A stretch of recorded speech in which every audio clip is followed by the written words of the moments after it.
Was that a good sound test? Okay.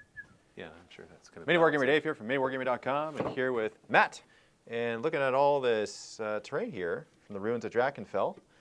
And okay, I just got a few questions here, which I'm sure some of us have in our minds as we're looking at this terrain as well. Sure, go for it. I'm just prepping products for the actual Kickstarter while you're talking to me. Yeah. So don't mind me if I look distracted. Yeah, no, I know you can do two things at once. You are a Gene Stealer cult, after all, and you have your hands in many things. By the way, if you haven't seen his cosplay for that, I highly recommend you check it out. And I'm guessing that I'm looking at a future graveyard right now. When I look up at the head of hair, It'll grow back. you're gonna shave it right off. You insane man. Well, it's that or, yeah. Spend a lot of time with bald caps, which takes a lot more work. But I kind of want to see what the bald cap looks like, just so there's a visual comparison. It's awful. It's awful? Yeah, it doesn't work. But let me be the judge of that. I want to see it. You know what? I got Do Holly's. you have a picture of it at least? I've got Holly's permission. Well, I got it over there, but I didn't really try it on. It's just more the research. You didn't even try it on? No. Okay, anyway, getting distracted. So by the time this is posted, I would have already made a video that I posted on my channel. And so this is just like a macro display of the whole thing. Like there's a significant amount of terrain here on this table. It's more than one gaming table's worth of terrain. Well, the funny thing is, too, for the most part, this is just us printing one of everything. That's what this is? Yeah, it was a test out because we wanted to test out every STL, make sure they all printed properly and what supports they needed or didn't need. Yep. And so there's a lot of STLs. There's over 200 of them. Now, there's some things that we printed more than one of once we realized, like some of the ruins and things. But like these buildings, these walls, that's mainly one of everything. So, Like just even yeah, like crazy detail. looking at, okay, so I see that there, and then this wall piece kind of goes there, and then that can be, the whole thing's modular. Oh, yeah, it's designed to put it together however you like, pretty much. Put it together however you like. But there are bundles that are being configured just to kind of... Well, it depends. Like if you have a 3D printer, it's a piece of cake. We've got some STL bundles where you can, essentially most people will go for the everything because it's inexpensive. You get 200 plus STLs and then you print to your heart's delight.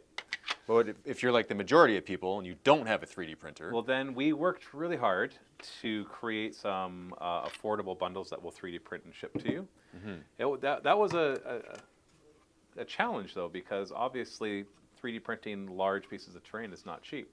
But we really wanted to create like here's a table's worth of terrain and it doesn't break the bank. And so I created what you can basically use for like a match play game of Age of Sigmar or Warhammer 40K. Mm-hmm. And you can do a half table or a full table. And then we have like the big everything bundles where not everything, because that would be insane. And then there's tons of What does that add-ons. mean, not everything? What do you mean? Well, okay, so we have the three main bundles for the physical is half table, full table, and then like all the ruins and jungles. So the half table is just what it sounds like. It's a 1,000 point game of Age of Sigmar or 40K. Full table is more for your 44 by 60 or your 2,000 point game. Mm-hmm. And then I wouldn't call it the all in because it doesn't go anywhere near everything because it's just so much. Has all of that, the full table, plus more trees, plus more ruins, plus more altars, plus more all those kind of things. But plus more. Yeah, it just allows you to basically create. It was actually designed out of being able to play any Age of Sigmar scenario that you need, but it also works really well for 40K. And then the add-ons will include some of the walls, statues, modular city stuff, altars, more trees, more ruins. Where's that? There it is. You're doing. I just wanted to see. Oh, the gate? Yeah, the gate. Let's go back because I'm trying to make sure we calculate all our shipping prices properly. Because I do not want to overcharge on shipping. It's very important. Yeah, that might be an important consideration. Well, that's the tough part. When it's a physical campaign and you're trying to reach as many people in the world as possible, shipping's not cheap. And so I want to make sure that whatever we charge is exactly the amount, like within pennies, so that we're not overcharging or undercharging, because that would suck too for us for shipping. It has to be the price has to be right. It has to make sense. Yeah. Yeah. Has to be right for everybody. Yeah. That has to be a fair price. Yeah. Because chaos is fair, to quote the Joker. That is true. That's true. Yeah. Random chaos is fair. I mean, is that not is not chaos always random? You mean 40K chaos or regular chaos? The answer is yes. 40K chaos is not random. They claim to be random. They claim to be counter order. Yet they have so many rules. Like, come on. The only real chaos god without rules has been written out of the lore. So Malal, right? Oh, he doesn't count. Yeah, he's not. Yeah, you just said he's been written out, therefore he doesn't count. Right, but he was the true chaos god. Oh, wow. Oh, Yeah, okay, hold on. Because Hold he on. would go after anything that had anything to do with, well, in this case, He's chaos. anti-chaos. Yeah, but he's also anti his own followers. Because to have his own followers and think that it's okay to have his own followers would be against his very fiber of his being. Which is what? What is his ethos? Everything must go. So he's nihilism. He's a true anarchist. Whereas all the other ones are like, we must have order in our own way. Nurgle wants everything to turn into, decay. Into growth? I like this seems like we've gone off topic. It's just a little bit, yeah. No, just a smidgen. Yeah. But the very fact that you can anger a chaos god tells you that they have too many rules. Oh no, rage is fine. That's okay. I think we're okay with this. We're okay with the skulls. 1, 2, 3, 4, 5. Did I get Which them is all? a crazy shaped skull, by the way. So this is very. Well, it's meant. Okay, so this is the cool part. When I was talking to Nicola, the owner of iDemo Games, though his company is the one that designed everything. I helped. Like he designed everything, but I'm the one that kind of gave him like this is what I want. The story. No. Like literally, piece by piece. The direction This is what I want. Okay. Like for example, the ruins especially because they're the boring part, and yet they're like the most fundamental part. Yes, I know. Yeah, I know. yeah. We've talked about that. Watch the video on my Yeah. channel. You'll see why I thought they were boring. But they're the boring part, but they're the most fundamental because 90% of Age of Sigmar and 40K games are let's put some L-shaped ruins and some trees on the table and some scatter terrain and call it a day. Yes. And I get that because when you just want to do a quick pickup game, you don't want to get complicated and throw off the general balance of the game. And so we started with that. So I gave them like precise measurements, how tall things should be, how wide they should be, how long they should be, how like the tree base, how big it should be, how tall the tree should be. But then to the more fun stuff, it was like, okay, now I want walls, and we talked about how wide they should be. Like each section you'll notice is roughly the same size, and that way there's a nice Same footprint. There's a good modularism to the whole thing. Modularism. Modularism, and then you have the modular temple set, which consists of like this is us having already assembled it, but it comes with these L-shaped walls. So like those. Not quite because they're designed to go together and then have something go on top of them. Okay, like a flat. Yeah, so you can end up making like a 1x2 and a 1x1, and then Do these go? Like, do they kind of fit in, or So- do they have to be glued? you definitely have to glue them. Definitely have to glue them. Yeah, like you don't have to. So they do actually fit in. They do. But once you set up a lot of them, they're if you hit them, they're just going to fall over. And so no, they're not. They're designed so that you. When I say modular, you create pieces like this out of them, and then you're able to stack them as high as you want and do all sorts of fun stuff. Yeah. And so there's just so many variants of these walls, though, and the floors, and they're designed that there's first floor ones and second floor ones. These are the ones I like the most. Well, that's that statue broken. This one? Yeah. Cool. Like there's a whole set, which is basically that statue that's fallen over and crumbled in decay. What's the name of the statue? It's just a giant statue. Okay, so unnamed currently. Well, see, this is it. So the idea behind the set was it's obviously like fantasy oriented because it's like an Aztec jungle ruins kind of thing. But I'm like, you know what I want to do though? I'm tired of every terrain set that comes out being just like this is obviously like AOS terrain or 40K terrain. This is Gothic ruins or this is Tau terrain and Orc terrain and Nurgle terrain and all that. Pigeonholed into a I'm just specific like, lore. We've got enough of that. There's so many good creators out there that make that kind of terrain. I want us to be creating fresh new sets that kind of infuse new ideas. So this one, for Drakenfell, for example, I specifically said I want the statues to look alien. That looks alien. Yes. Yeah. But it's like you can't put a finger on what it is. What is that? It's the back of his head. So that is his head then. Yeah, this whole thing's his head. So is that another head? No, that's an orb. How do we know the difference? Same shape. You know what? It's whatever you want it to be, and that's the whole point. Drakenfell, if you're going to plop it into your D&D location or your Sigmar or Fantasy or 40K, Like we just did an apocalypse game for 40K, where we said Drakenfell is it was an ancient Xenos civilization that lived at the same time as the Necrons, but now has gone the way of the dodo, right? It's the way of the dodo. Yeah, they're extinct. But there's like beneath the surface, there's like old technology that you can go and pillage. But it's like, but what is it? Whereas in Age of Sigmar, Drakenfell will be something completely different.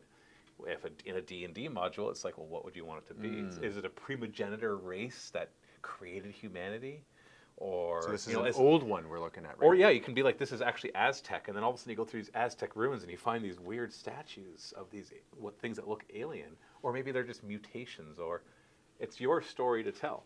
I don't have an answer. They're time travelers, and it's ancient because they went back in time, and these are the statues made of them. So it's actually, we're right in the middle Maybe of the old ones that went back and created humanity. And that's what I'm trying. I think that's in over time as we do more and more of these sets, we'll probably have a better idea of like maybe like a forge the narrative with your terrain kind of thing. What's this? That's an altar. Okay. And what are the significances of the gems that are glowing? They are gems and they are glowing. Ah. So okay. I know you're looking for stories, but the whole point of this is that we created it so it would evoke ideas. You craft your own story. And you craft your own story. Yeah, but it also has a functional... So these were designed, this was designed because in Age of Sigmar, there are pieces of terrain called places of power that they specifically call for you to put on the table. This and looks they want a small place of power and larger places of power. So we have like little things like this little thing that's a small place of power, yeah. and then a larger. Okay. And they have a function in Age of Sigmar. So, but what it is exactly, I don't know, that could be something where you're sacrificing guys to chaos. I like it, yeah. Or it could be you did that a on portal, purpose. or it could be a portal. That's also cool, yeah. Yeah, so like just like this thing. This thing was designed. Yeah, tell me about that. What's that? This was the description that I gave him for the piece, and the picture that I kind of give as inspiration was I want a portal to the underworld, or it's a sacrificial pit that the people just throw down in the endless pit. But like if it could be both. If you kind of look at it, they come up here, and then you know it goes to the and then the Leonidas kick of the emissary goes in. This is Sparta, right? And so, but that could be a portal to the underworld, or it could just be a well that they all draw water from, and they just made it really fancy. It's a well to the underworld. Just a boring well, but you know, do whatever you want with it. Yeah, there's an obscene amount of options here. Yeah, and even like this modular temple stuff, I gave him pictures and diagrams of what I wanted to accomplish, and then let him kind of decide how he would accomplish that. So I wanted this ability to create these tall buildings, but they're modular at the same time, so they stack forever, like as high as you feel comfortable. And then, of course, having a humongous centerpiece like the statue. Yeah, this is really cool. That was important to me. I'm like, I want something big that when you put it on the table, and if you put the camera at the model's level, this thing is not, you can't see the top of it. Yeah, it's massive. This was a visual checkmate. I saw it, and it lured me in.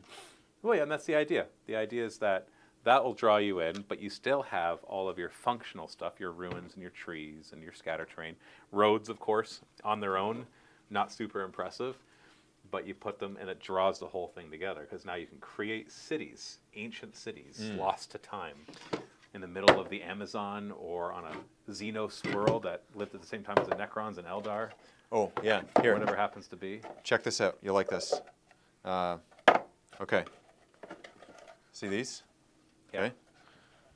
Oh, are you standing on them? Oh, you're making me nervous. Now, how strong they are depends on how you print them.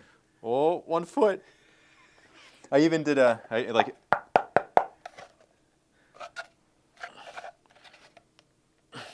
well, it is PLA, right? Yeah, like if you tried, you could break it. Probably, because the top is glued, so... Yeah. If I like...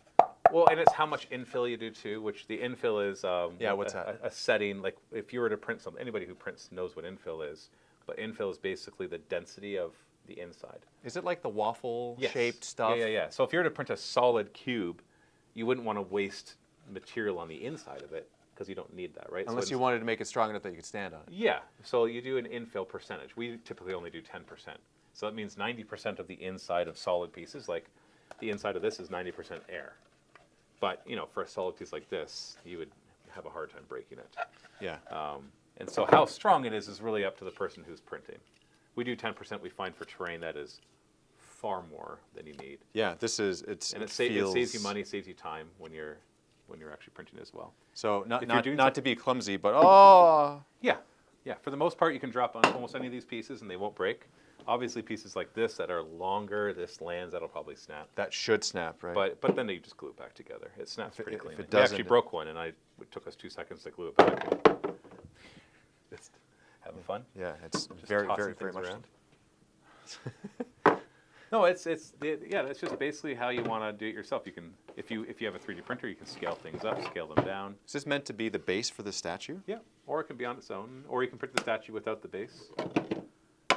Yeah, I guess the idea is you can just do whatever you want with whatever piece you want. Right? Yeah, when we say modular, like obviously any terrain set is technically modular because you print whatever you want and use it. When we say modular, we mean the walls are modular, that you can rearrange them. That this temple kind of thing is modular, you can rearrange it. And so it's like Lego pieces to build these epic buildings. I've used them in videos to make like backdrops. So even if you don't want them on the table because you're playing a match play game, at the edge of the table you could build like this large complex that is not part of the game, Yeah. but frames the game. So it makes some really epic looking things. We're gonna have lots of it in our battle reports, obviously. But So how do people get it? well, Kickstarter at first, and then later on we'll just sell the STLs, and all the Kickstarter you'll get better prices on everything, of course, as we launch it, because the people helping us Kickstarter are helping us fund this and future projects as well. So Kickstarter right now, people can follow the page. Depends on when they're watching this video. Yeah, you can Yeah. be notified on launch, and Yeah. then one of the biggest reasons if you are going for physical pledges to get in early is because we are going to fulfill orders as we receive them. So if you're the first backer, obviously we'll fulfill your order first. If you're the 100th backer, we fulfill it the 100th. So, and the nice thing is, because we have all our printers ready to go, the moment we start the Kickstarter, we can start printing. Yeah. And so we see, oh, look, 100 people have ordered this thing, let's start printing them. Even though we're not going to ship it until we receive the money, it just means we'll get like a 6-week head start. Because Yeah. typically it's 4 weeks for the Kickstarter and then a couple weeks to get the money. That's nice. And then by the time we get the money, it's like we've already got 6 weeks of printing done. Yeah. And we can print a lot in 6 weeks. Yeah, that's good. That's great. So people could have physical pledges as early as a month after. So I'm not going Kickstarter. to wait 2 years to get my terrain piece? Nope. No? Nope. Now, in the wonderful problem of this just blowing up and being like incredibly successful Uh-huh. beyond our capacity, the nice thing is we can put some of that money just towards expanding the print farm, and then we'll be able to. But we'll communicate all of that. That's- and sounds like a still- nice problem to have. Yeah, even if it's a lot of people, we're still fulfilling orders. So it's not like, oh, everybody's got to wait. Yeah. It's like, no, we'll just start fulfilling orders. We'll expand the print farm. That would be a wonderful thing. I'm just saying that's like the biggest risk because in Kickstarter you're supposed to put in risks and all that. It's like the STLs are all ready to go, so those if you back that, you'll get them right once You we get our them money. immediately, yeah. Once we get our money, then we send you the STLs by My Mini Factory. And then in the physical one, it's like, well, if we're super successful with it, then it might take a little longer, but we'll still start sending out people's pledges as we make them. So yeah, pretty exciting. So what you're saying is, if we reach a certain amount, pies can be thrown in faces? If that's what you want to do, you can throw pies if you like You just said I can throw pies if I like. in people's faces. In people's faces? Yeah. Yeah. I'm not saying what their reaction is going to be. when Okay, you're so doing that. we would have to set what that would look like, though, because this is proven, that the precedent has been set. People want to see this for some reason. Just pies and faces. Pies in faces. From the Dark Potential Kickstarter. Yeah. Well, you do you, man. I'm just going to focus on trying to print and ship The as much important of this stuff. crap. Yeah, do the... Getting people the cool products that they want, and making sure that they're happy with it. Yeah, no, this is, it's like a playground, right? The constant distraction of, let's make this. And like, Yeah. let's do this. And Yeah. no, this is... We added that after. We added it. Okay, Yeah. I was going to say, yeah. Yeah, the trees come. I think there's one that's bare, They come in the fall, in the autumn season where there's no leaves. or they're Or winter. dead or something like that. Okay. Yeah, Not like- the green stuff that comes on... We haven't figured out a way to 3D print that stuff. Once we do, we'll include it. Can you imagine? That would be pretty expensive I think so, yeah. and not really worthwhile. You can grab some of that at your craft store. Pretty sure there's already a product for this that just... Yeah, pretty cheap. You can yeah. find it on Amazon, your craft store, local gaming store. I'm sure you can find flock. And in that case, that's like foliage. I can't remember what it's called. Clump field. No, that's not clump foliage. It's the sponge stuff. Whatever. You can decorate it however you want. Yeah. You can paint it however you want. Yeah, It doesn't I have to be- would It doesn't do, have to be brown and green. It can be pink and purple for all I care. not to critique it, but I would put bodies like Hanging from it. hanging. You're welcome to do that too. Yeah, probably flayed. Not nasty at all. Yeah, lots of bone sticking So in you're turning it into like a chaos. Barovian nightmare location now. Oh, I love it. Yeah, Yeah. That's where my mind Just in goes. time for Halloween, which just passed. That's right. Yeah, it's always Halloween. Okay, well, if you watched thus far, then let's do it. Let's throw pies in faces, and let's do it. I want to make more. What else should we make? Like that. There's so much we could do. Like there's so many options. Yeah, the next one's going to be more sci-fi oriented, but once again, I'm going to stay away from just we're going to do Gothic ruins. It's like, well, there's already lots of places, lots of really good places, like really good places. There's plenty of that. So we want to come up with unique sets that add a lot of narrative element to your battlefield, but it's still practical. You always have to have the practical element. Even the boring part. Practical. The practical part. Practical, Ah, Dave. I see. Practical, Okay. not boring. You called it boring. You said it. Well, I I was was just repeating what you're saying. practical. It's practically boring. Yeah. It's boringly practical. We love you guys. Thank you for watching. Happy wargaming.